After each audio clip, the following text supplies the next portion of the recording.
Well, let's talk to Jeremy. He's with us in Jerusalem tonight. Jeremy, good to see you. The deadline, I think, is under 2 hours away now. One of the hospitals has been told to evacuate immediately.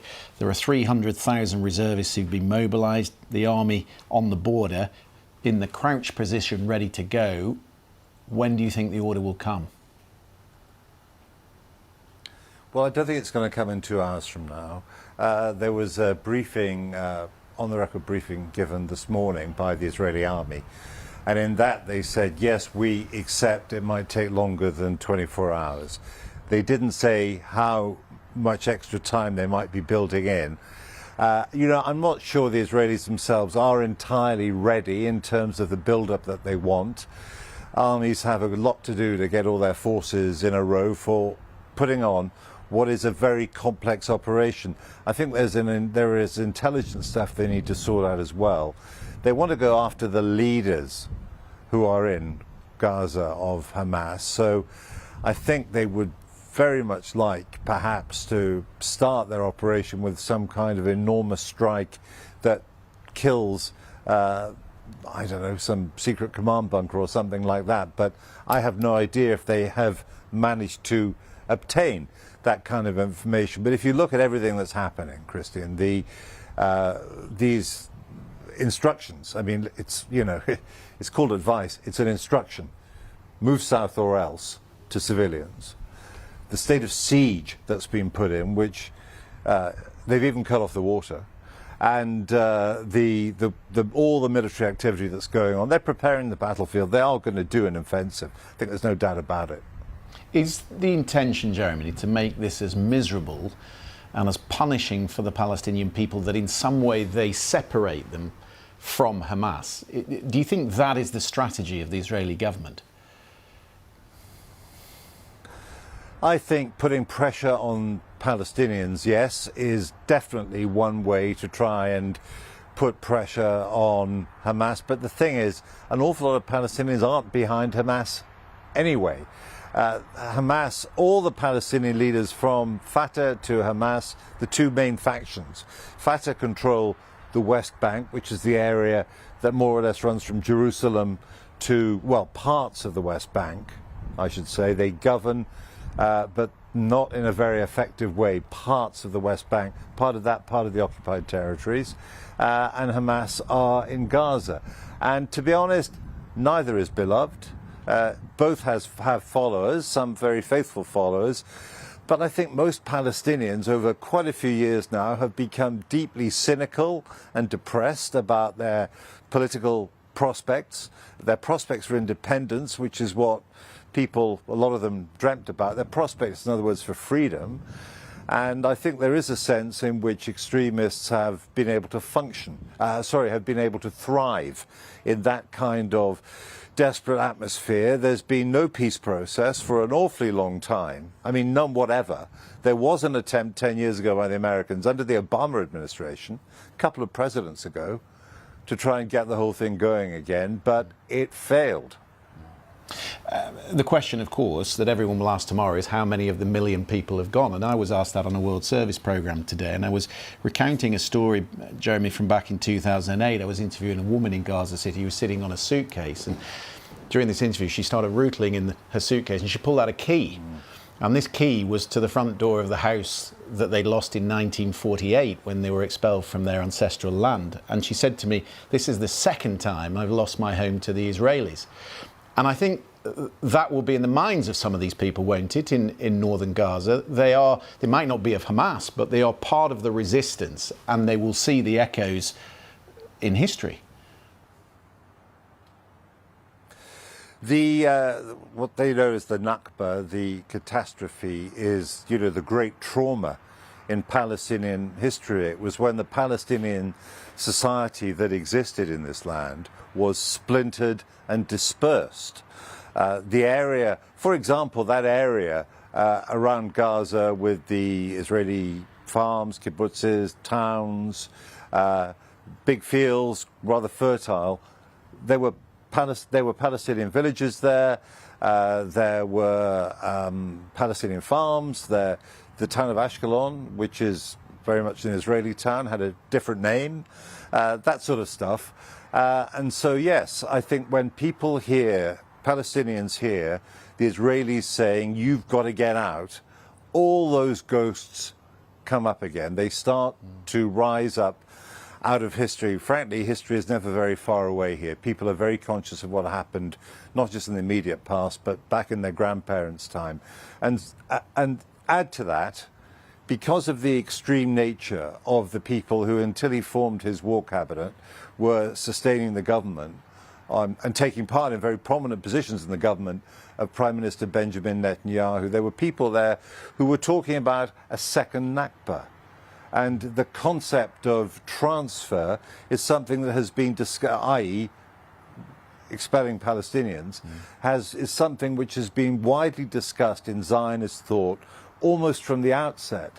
So, when just one small thing, bingo, all of this history going back a century or more in some cases comes pouring out. And that's why in the piece that you've just played that I did, there was that man in Gaza saying, it happened to my grandfather, now it's happening to us. Yeah.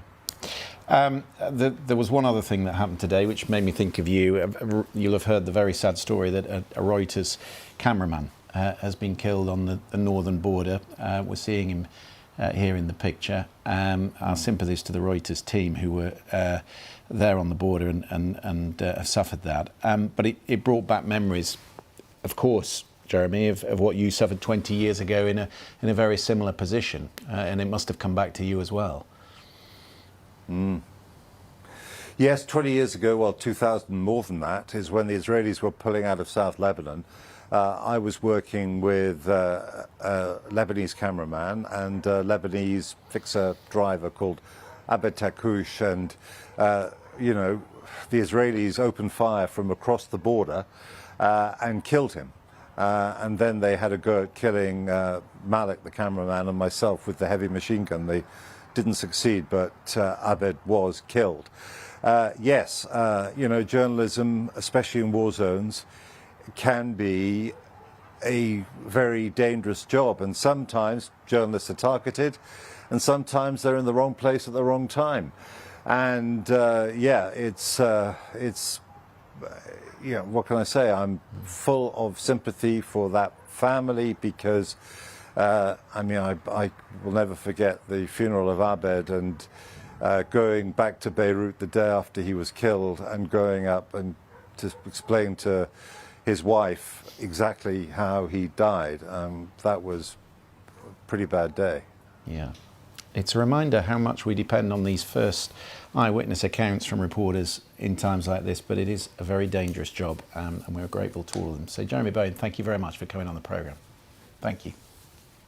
Let's speak to Dr. Sanam Vakil. She is the director of the Middle East and North Africa programme at Chatham House, think tank here in the UK. Thank you for being with us, and thank you for your patience. I know you've been standing by for us. I was just thinking, listening to Jeremy there, it's extraordinary that this story in the Middle East wasn't really in the headlines just a week ago. The National Security Advisor at the White House was telling us the Middle East was taking less and less of his time. And a week on, we're on the brink of what?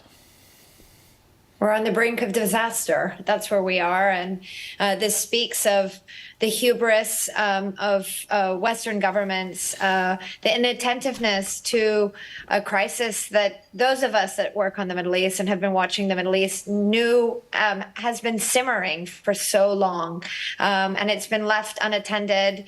And this is where we are, on the brink of a catastrophe that is going to be passed down to further generations.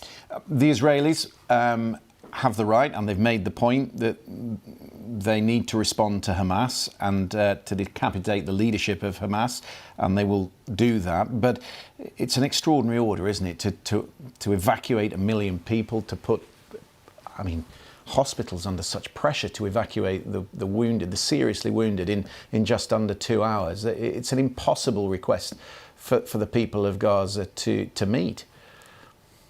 It is a catastrophe, and it is Impossible to imagine, as you've rightly described.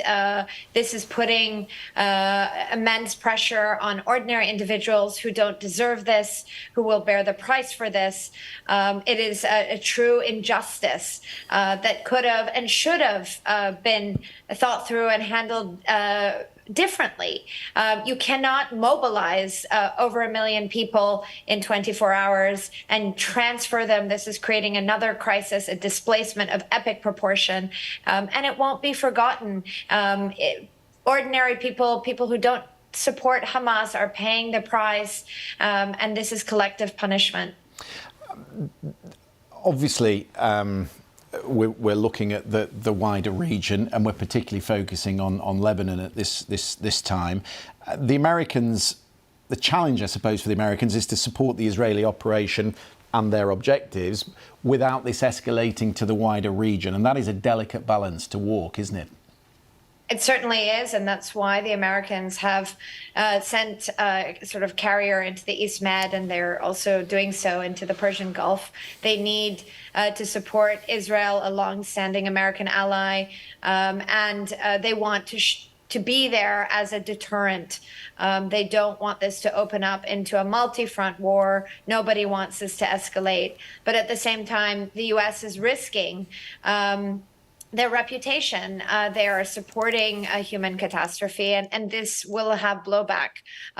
Sincerely, Hamas is a terrorist group, and there is a clear need to push back and to be deliberate, but at the same time, passing the baton on to individuals and pursuing this conflict or like engaging in such a violent way on the population is going to perpetuate the conflict. And that in itself is dangerous. Yeah, we'll maybe talk about the objectives and where this goes towards the end of the conflict a little later in the programme. Dr. Vakil, thank you very much indeed for that.